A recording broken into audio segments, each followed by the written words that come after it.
Well, here we go again.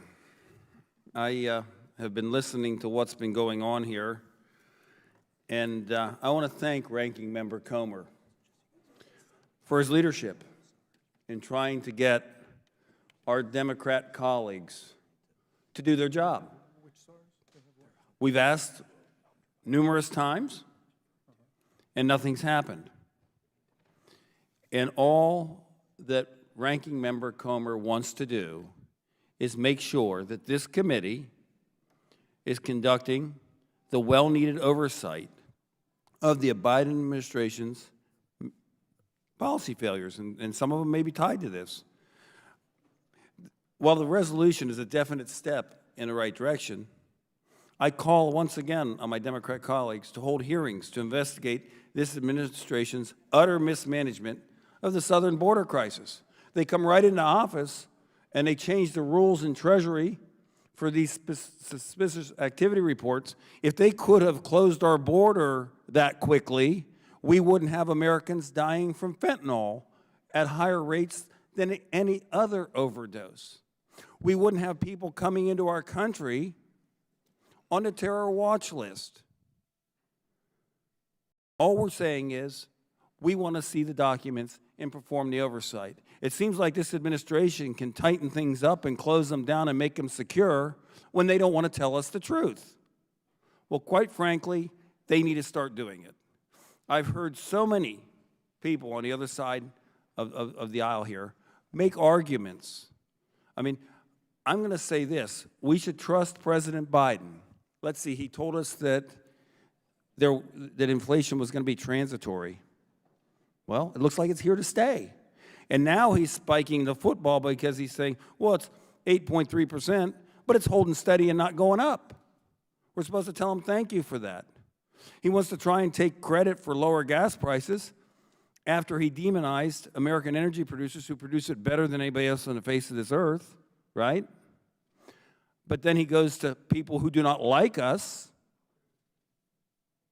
and asks them to produce oil for us because he doesn't believe in the American people. We're supposed to trust a president who demonized at Independence Hall half of America. I have never heard a president do that. And yet we're supposed to, you're worried, the chairwoman is worried about us smearing the president. Quite frankly, he doesn't need our help, okay? He's doing a pretty darn good job of himself. A year ago, he and the speaker say, oh, you can't cancel student debt, and then he turns around and does it. So how are we supposed to believe this guy when he says, oh, I didn't know what my son was doing? I think he has a problem with the truth. And I've heard my colleagues talk about the former administration and President Trump. All they did for years was demonize that man and his family. A man who made money before he came to government. And there's a person that didn't have to come and do it. I tell you what, I can go back to Joe Biden when he stole Neil Kinnock's speech in 1988. He's got a pattern of bad performance, quite frankly. And past performance is an indication of future behavior. And you know what? We need to see what it is. It's our job to see what it is. And we should stop making excuses and do our job. My grandmother taught me a long time ago, when I was 12 years old, and she was about 75, and she was raising me and my brother. And she sat us down at the table, and she said, boys, people who make excuses are weak. It's time for the House Democrats and the Democrats on this committee to stop making excuses and stop being weak and do our job.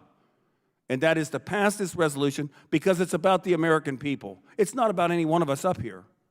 And I'm not saying any of this for election reasons or anything else because I'm not running for re-election, okay?